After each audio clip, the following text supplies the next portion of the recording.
Bom dia, pessoal do sétimo ano. Nós já vimos moluscos e hoje nós vamos nos conhecer um pouquinho mais sobre esse grande filo, o filo dos moluscos. E hoje nós vamos estar vendo a classificação e a fisiologia dos moluscos. Hoje, dia 4/5, nós vamos iniciar nossa aula.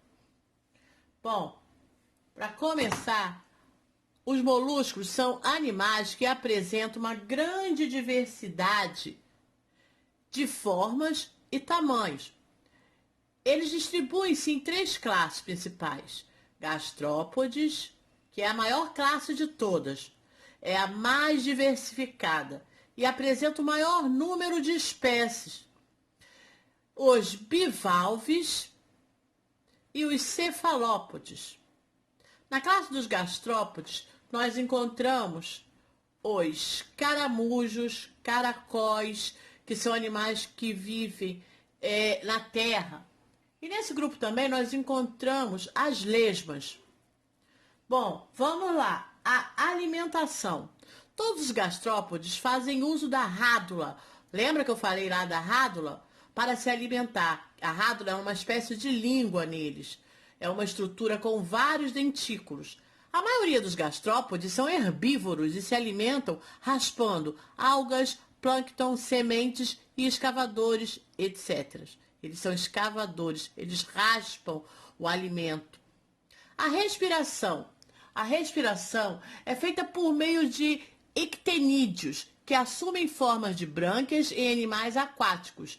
Os animais pulmonados, que respiram por pulmão, geralmente terrestres, fazem a troca gasosa por meio de uma área vascularizada do manto. Excreção. Os gastrópodes possuem uma estrutura chamada metanefrídeos, que funciona como o rim, que é por onde eles fazem a excreção. O seu sistema nervoso é composto por 3 pares de gânglios conectados por nervos. Os órgãos sensoriais incluem olhos, órgãos fotorreceptores, quimiorreceptores e táteis. Os frádeos é um órgão quimiorreceptor e mecanorreceptor, localizado na base do sifão. A reprodução. Os gastrópodes podem ser monóicos ou dioicos, órgão masculino e feminino, em um único animal. E animais com órgãos femininos e outro com órgão masculino, respectivamente. Mesmo em animais monóicos, a troca de material genético. Após a fertilização dos ovos, eles são depositados em cavidades no chão. Os pulmonados são os caramujos, os gastrópodes de água doce, e os caracóis, gastrópodes terrestres. E aqui, como vocês podem ver, a postura dos ovos. Olha, eles colocando os ovos. Bivalves ou perecípodes. Os bivalves, vocês lembram, né? Fazem parte a ostra, tá? As conchas. E agora nós vamos conhecer a fisiologia deles. A respiração. A troca gasosa dos bivalves é feita por brânquias e também pelo manto. As brâncas do bivalve são longos filamentos dobrados formando lâminas. A água entra pelo sifão, que é o órgão que intermaliza e extremaliza a água. Pelos poros, passa entre os filamentos da lâmina e depois para uma câmara chamada suprabranquial, saindo do corpo. Funciona mais ou menos como os poríferos, que são filtradores, onde a água entra e a água sai. A alimentação.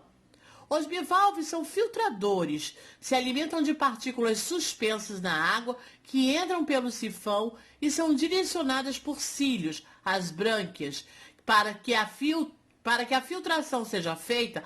Após a filtração, as partículas são direcionadas para os palpos labiais, que as transportam para a boca. Algumas espécies se alimentam de madeira e são associadas a bactérias que fazem a digestão da celulose. Outras usam o sifão para procurar comida na areia. E ainda existem aquelas que sugam pequenos animais para dentro do manto. Isso são os bivalves. O sistema digestivo deles é composto por um estômago, dois filtradores, que tem várias dobras, e o caminho todo ciliado, cheio de cíliozinhos.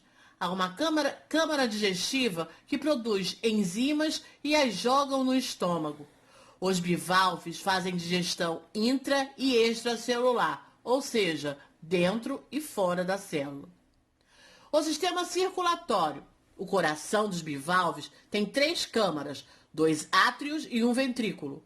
Como a troca gasosa também é feita pelo manto, parte do sangue recebe sua oxigenação lá, para depois voltar ao pulmão. O sistema excretor. Os excretas dos bivalves são filtrados por 2 rins, ao contrário lá dos gastrópodes que possuem apenas um. Os túbulos dos rins se abrem no pericárdio e também abrem na câmara suprabranquial. Sistema nervoso. O sistema nervoso é composto por 3 gânglios conectados pelos nervos. Os órgãos sensoriais não são muito desenvolvidos. Alguns deles são células de percepção tátil, um olho em cada lado do manto, tentáculos e algumas células quimiorreceptoras. A reprodução. Os gametas dos bivalves são acumulados na câmara suprabranquial para depois serem carregados para fora pelo fluxo de água, para que ocorra a fecundação externa. O desenvolvimento é indireto, pois passa por estágios larvais de larvas trocófora e veliger. Os bivalves de água doce geralmente têm fertilização interna. Os óvulos vão para os poros das brânquias, onde são fertilizados. A larva desse processo se fixam em peixes, vivendo como parasitas. Essa é a reprodução. Cefalópodes. Locomoção. Diferentemente dos animais das outras classes que se locomovem pelos pés musculares, os cefalópodes se movem expelindo água por um funil ou pelo sifão. Sistema respiratório. Os animais cefalópodes fazem a troca gasosa por meio de 2 brânquias, sem cílios. A água, nesse caso, é impulsionada por músculos da parede da cavidade do manto. O sistema circulatório nos cefalópodes é fechado em vasos e capilares e tem a presença de pequenos corações acessórios para ajudar no bombeamento do sangue, para que chegue suficientemente às brânquias. Um sistema circulatório totalmente diferente. Sistema nervoso. O encéfalo dos cefalópodes é o maior dentre os invertebrados. As lulas, por exemplo, têm uma grande fibra de nervos. Os olhos são muito bem desenvolvidos com córnea, retina, lentes e nervo óptico. Eles têm muitos órgãos táticos que reconhecem formas e texturas. Estudos mostram que alguns cefalópodes, como os polvos, têm a habilidade de aprender comportamentos por observações e por recompensa. Porém, há fortes indícios que os cefalópodes não têm audição. Comunicação. Os cefalópodes se comunicam através das cores de seus corpos, células chamadas cromatóforos, que podem mudar de cor para afugentar predadores ou atrair presas e indivíduos do sexo oposto. Essa mudança de cor acontece quando os músculos esticam as células e, por causa disso, os pigmentos se espalham. Além disso, a comunicação pelo contato físico, visão, que é os movimentos, quimiorreceptores e liberação de uma tinta escura. Essa tinta escura eles liberam quando estão também em perigo, para afugentar os seus predadores. A reprodução. Os cefalópodes são dioicóicos, ou seja, órgãos sexuais masculinos e femininos são separados. São encontrados em indivíduos diferentes. Um dos braços do macho é modificado para um órgão sexual para introduzir os espermatozoides na fêmea. Esse órgão passa a ser chamado de ectocólito. O ectocólito introduz o espermatozoide na cavidade do manto da fêmea, perto da abertura do ovíduto. Portanto, a fecundação dos cefalópodes é interna. O desenvolvimento é direto, ou seja, não tem estágio larval. Olha só, eles já nascem prontinho. E aí, olha só, os filhotinhos, tá? Esse daqui tá parecendo ser de polvo, tá? Quando isso aí eclode, estão prontos, eles já nascem, não tem fase larval, só nascem pequenininhos e vão crescendo. Bom, isso daí foi a fisiologia dos moluscos. Aí, vocês irão responder a essas 6 perguntinhas básicas aí, referente ao que nós estudamos. Primeiro, dê a fisiologia completa de cada um dos moluscos estudados.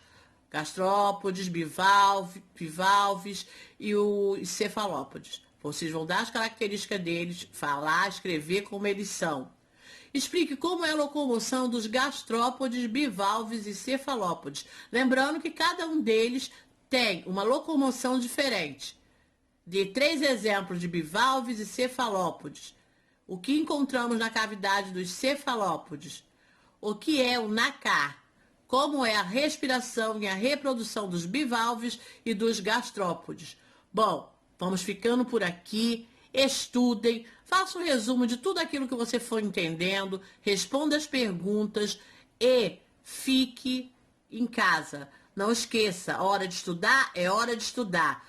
Vamos manter o foco para a gente se concentrar e aprender tudo direitinho. Fiquem com Deus, vou ficando por aqui. Até breve.